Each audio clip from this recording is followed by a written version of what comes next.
Across the country, thousands of people are dealing with severe weather, including in Hawaii. Take a look at this. A high wind warning remains in effect this morning for certain parts of the island. Now, this is some video from Sunday as heavy rain and strong winds triggered road closures, power outages, wastewater concerns, and widespread damage on the island there. All right, so Chris, you're saying this is perhaps the most severe weather we've seen of this type this season, so we certainly need to be prepared. Yeah, this one by far outweighs the rest. Number one, this map that you're going to look at is complicated, but I'm going to iron it out for you. Anytime you see these hashed lines, hash marks, this is representing a significant threat. So damaging winds could be 70 to 80 miles per hour in this area, and that's mainly southeast of Charlotte. But what you really see here is that everything really gets exponentially worse as that storm system is organizing itself further off towards the east. But really, I think the worst of the activity is really going to be east of Charlotte as it pushes a little bit closer to Raleigh. I'm not saying that we're not going to see anything. I'm just going to say if you're talking about a majority of the wind damage reports, I think that's where they're going to be across the area. I already mentioned that we had a severe thunderstorm watch that was issued for across the area. As of right now, we already can see some very active lightning. Whenever you're starting to see these plus symbols pop up, it means that we have a really active zone.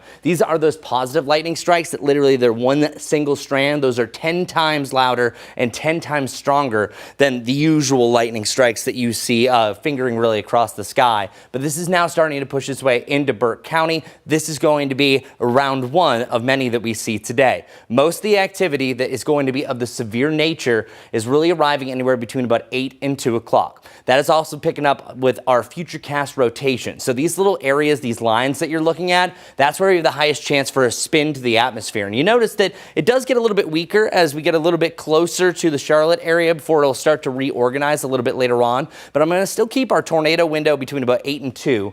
More so 9 to noon for the Charlotte area around I-77, but in general, that's where I think we're going to see the worst of the activity. We're also looking out for a chance for a supercell. That's a rotating severe thunderstorm that potentially could twist up a tornado much faster than, say, along the line of thunderstorms. So this QLCS, as this is going to be moving through, you'll have some quick little spin-ups along the line, but notice what happens. Once it gets a little bit closer to us, it starts to organize itself. But once it heads off towards the east, we start to see these bowing segments. That's where you're going to see most of the wind damage. And then we'll see the last hurrah down here to the south, pushing its way further off towards the east. And then the backside of this is still going to have a lot of light to moderate precipitation, perhaps still a chance for a thunderstorm, but those winds are still going to be gusting up to about 30 to 40 miles per hour behind the system, blowing in some colder air.